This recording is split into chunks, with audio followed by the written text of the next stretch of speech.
Good morning, Apple Valley. Welcome to EaglEye. I'm Hannah. And I'm Alex. It's finally February, which means we're just about halfway through the school year. Honestly, I've been working hard to keep my grades up. Me too, but probably not as hard as some of the student athletes here. Like Abdi Khalif? I think I've heard of him before. Abdi is a sophomore at AVHS, and he's a star in both track and cross country. Cody, Tashina, and Anya talked to Abdi and the track coaches to see what it's like to be remarkably gifted in track. I started running in 7th grade, but I ran for the high school in my 8th grade year, and it was kind of a crazy experience. It's like a mini scholarship. He has the 5th fastest time in school history as a sophomore. First time we've had a state qualifier in 5 years.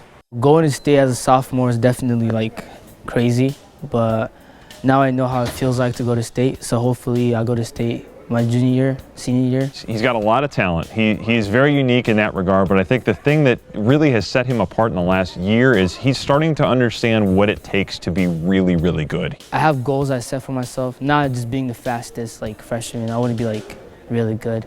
Our old coach Greeno used to say that it's never a bad weather, it's the what you wear. When it's time to work, he flips that switch and he works extremely hard.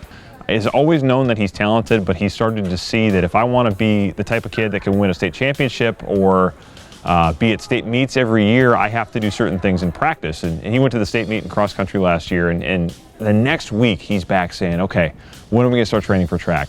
What do we need to do next? What do I need to do to go to the next level? And when you pair the talent that he has with that kind of commitment, and then some of the other guys that we have that are just as good as him and can push him to that next level, it's a special thing to be a part of, and it's a fun thing to coach. That's pretty impressive. Yeah, I can't imagine running that much or running for fun in general. Well, running is good for you. It gets your endorphins going and makes you feel good. You know what makes other people feel good? Not pickup lines. It's pickup lines. Sarah went around and asked some students what their best pickup lines are to prepare for the Valentine's Day season. What's your best pickup line? Do you have a Band-Aid? Because I scraped my knee falling for you. Now, what's your best pickup line? If you were a booger, I'd pick you first. What's your best pickup line? Is your name Wi-Fi? Because I really want to connect. Hey, what's your best pickup line?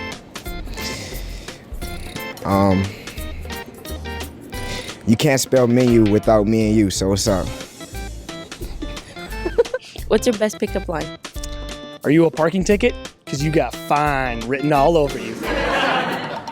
Okay, so what's your best pickup line? If I were cross-eyed, oh wait, that was wrong. I wish I were cross-eyed so I could see you twice. There you go. Okay. What's your best pickup line? Are you Microsoft? Because I want to crash at your place tonight.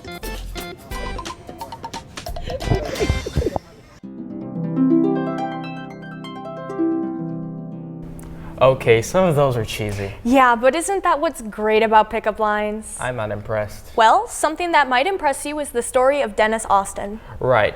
Dennis is currently a para in the building, and he is an AVHS alum. He was a part of winning the basketball state championship back in 2013.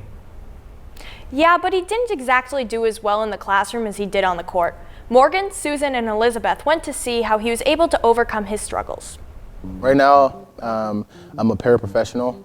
I get to be hands-on with a lot of different kids of all different education level. It's actually a really fun experience that I thought at first I was kind of nervous about, but the community around them and the teachers all made it very, very doable. And I started to really fall in love with it, love the kids, just love the atmosphere. Some of my biggest struggles would probably be balancing, managing time. I put myself in a bit of a predicament going into my senior year where I wasn't, high on my GPA, not going to class, thinking that I was kind of better than school. That turned out to be kind of a predicament for myself. I just kind of put myself in a group where I could succeed. People around me were already on that level, and I wanted to kind of be and follow those steps. Basketball for me, it means everything. It guided me through a lot of tough times, it kept me focused, but it's not so much of who I am. As a person, I'm still trying to grow. Part of the reason why I'm working as a para and trying to figure out my place, but Basketball was kind of my key to opening up doors that I'm still trying to walk through. That was pretty inspiring. Sometimes it's challenging to keep working hard at school, but as Dennis's experience shows us, anyone can overcome a bad start. He turned it around late in high school and is now finishing up his master's degree and is looking for a PhD program. That makes me feel a little bit better. I think I can keep working hard to finish here on top. Thanks for sharing your story, Dennis. Speaking of feeling better and being inspired, Hunter, Ryan, and Kyrie went to ask students around the school to see what inspires them every day. The middle of the school year is upon us, and we need to keep soaring high, Eagles, to have a successful end of our 2020 school year. We got some insight from our Eagles to see what motivates and inspires them. Let's go check it out.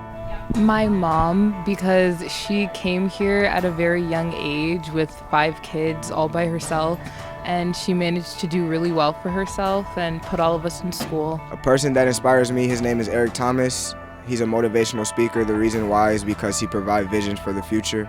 He's a leader, he's successful, and someone I look up to and who I want to be like. Someone who inspires me are my CrossFit trainers and just the CrossFit community. They push me to be strong and be the best version of myself.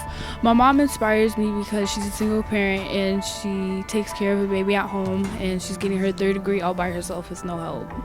I have a lot of respect for Kobe Bryant because he was very humble and he had a lot of respect and cared a lot about like women's sports and women's rights and stood up for what he believed in.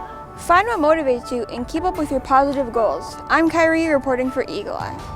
Eric Andre inspires me. What about you? Well, my brother inspires me. He has diabetes and he deals with it every day, but he's able to keep his head up through his struggles. Oh, Malia just went out and talked to students who have diabetes. She got some insights into what being diabetic is like and their everyday experiences. Alongside me, there are 11 others in the school with type 1 diabetes. Type 1 diabetes is when your pancreas does not produce any insulin. I'm Rena Jorgensen. I've had diabetes for 14 and a half years. Waking up and the first thing I do is look at my Dextrom and see what my blood sugar is. If it's high, I usually tell my mom right away because I hate when my blood sugar is high. And then every time I eat anything, I give myself insulin right away. Alongside some challenges that diabetics go through, there are also a bunch of misconceptions.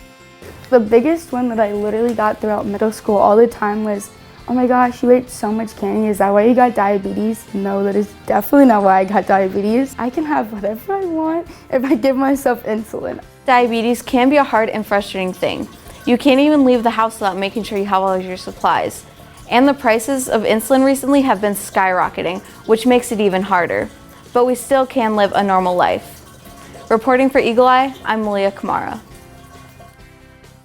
Diabetes is definitely a difficult struggle with a lot of stigma surrounding it. Yeah, I didn't know that blood sugar could have such an impact on someone's life. Well, it does, and they have to keep track of it really well. There are many people with diabetes, and those prescription prices are so expensive. It's really something that we all need to be aware of. Noted. So, the week is almost over. Do you have any plans for the weekend, Alex? Not really, but I got to hang out with my friends in the mall last weekend. Oh, nice. On Groundhog's Day? No, but I heard Reese spent his Groundhog's Day a little bit different from everyone else. Oh, what happened? Check it out. Are you ready to take the test? I'm as ready as I could be.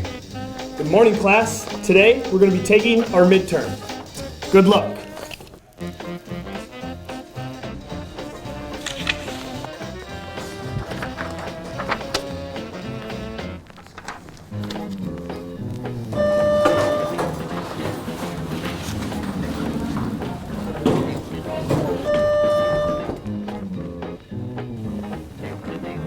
Are you ready to take the test?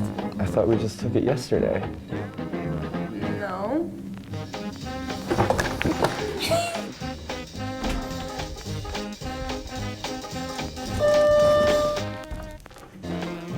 Someone seems a little too excited for Groundhog's Day.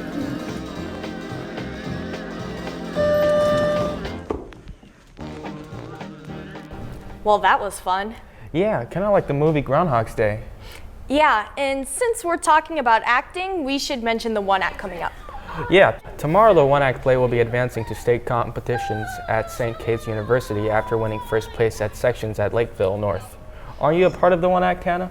Yeah, I am, and I have a lot of faith in the cast and crew, so break a leg. Well, that brings us to the end of our show today. Let us know if you have any ideas for the next EaglEye segments for future shows. You can talk to our crew members or tweet us at AV EaglEye. I'm Alex. And I'm Hannah. And we'll see you next time.